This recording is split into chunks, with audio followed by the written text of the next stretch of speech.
Tara Jacobson, Paperly People. So today we're going to be talking about the weekly to-dos or weekly goals. And I use this one a lot. So with the dailies, well, like we talked about, sometimes you're going to just have, a couple of days on a page. But with the weeklies, I tend to have maybe 2 or 3 of them printed out ahead of time.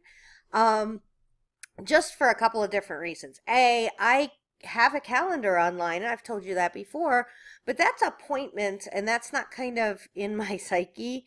And being on the calendar, it just doesn't really register all that much with me anyways.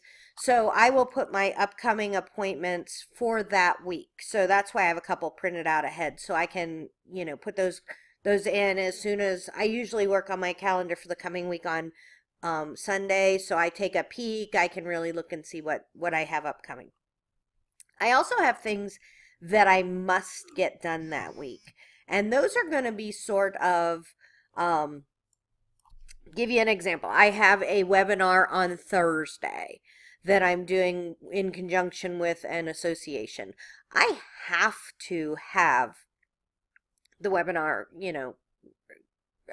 PowerPoint done by Wednesday at the latest. I've got a bunch of it done. I've got a whole bunch of the pictures and things like that in there. But drop dead day is Wednesday, because you can't save it for the day that you're doing it, because your computer will crash. Seriously, locusts will hit if you don't have it done by then. So that's something that I just have to have done by that day.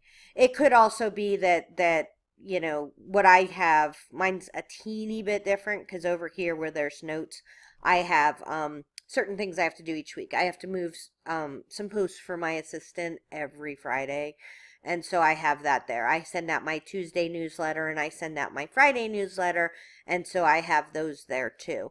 I do customize. If you have stuff that you need to do every week, I am more than happy to customize. It's just a teeny upcharge. And I think it's in my Etsy listing in case you want to see that.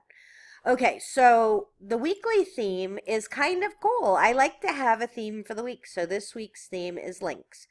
And so and it's more so for my business than for my life. So my Tuesday newsletter that I just sent out today, I talked about 2 different kinds of linking programs that I use.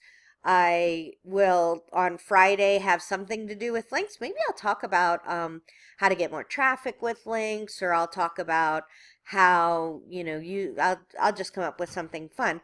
But having that theme kind of takes the burden off of me, because then I don't have to be really, really careful about, what I'm doing. I can just kind of, go with the flow and just talk about that same thing. Long-term goals. And in my affirmations, which is on the daily sheet, I write those every day.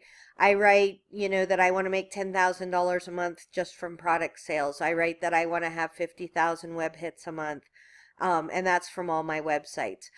That's awesome, and that is very motivating in the day. But I think that on a weekly basis, I really enjoy looking at my long-term goals, like I want to maybe help my husband quit his job so he can be a photographer, or I want to, make sure that my kids get into a great college, or whatever my long-term goals are. I like to write them there. 2 reasons for this. When I write things, and they've shown in studies that writing something down can make it happen. I will tell you that I have sheets from years ago that if you look at them, I've accomplished those goals, which is really crazy when you think about it. And number 2, it just reminds me as I'm planning out my next week to make sure that I'm doing something towards those long-term goals. Communications. Okay, these are going to be, is it an email? Is it a text? Is it a call? This is something that I have to do. I know that a lot of you gals have lots of communications that you have to do, but if I will tell you in all sincerity, if I have more than 5 things that I have to do, this isn't on my daily page. These are ones that are vital to my business. I'll tell you ones that go in here occasionally. I have a speaking event and I have to contact the organizer and find out what I need to do next. Or, those are the types of things that I would put on here. If it was just a, call my assistant, then I would put it on the daily sheet. These are the bots and the solds, and I do these as a overall list. So bots would be, I would probably do like training. So if I bought 2 pieces of training, I wouldn't write down each piece of training. I would put that on the other sheet. The reason why I have this is because I save all of these, and I like to just have kind of an overview of what I'm spending my money on. I can find that I've spent a lot of money on Etsy, or I've spent a lot of money at Staples, or I've done that. And it's okay as long as I know what I'm doing. But sometimes when I see it in black and white, I think, whoa, I need to, slow that down a little bit. Or, oh my gosh, I can't believe I haven't taken training in, 2 months. I need to budget some of that in my business and then schedule it. And then the last thing is the solds, and I do this by the source. So I have a number of different, you're supposed to have 7 different income streams. So I believe I have 7 different lines. I may have 8. 1, 2, 3, 4, 5, 6, 7, 8. So you could have an extra one. But for this, I would have client work, my book sales, my Etsy sales, and things like that. And I think it's important to realize where your income is coming from. I think that we can get really out of skew with a couple of different ways.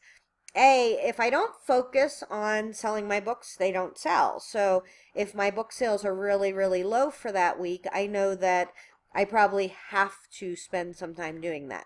If all my income is coming from clients, and one of my long-term goals is to not have clients anymore, to sell more digital products, then I can see that obviously there's a disconnect between what I am saying, what my goals are, and what my income actually is. And so then I need to focus more on generating more income from another area. I don't do this to the penny. I'm just kind of, if I make $197 on a marketing strategy book, that's $200. I just want to generally see where the money is coming from. So hopefully this helps. Tara Jacobson, Paperly People.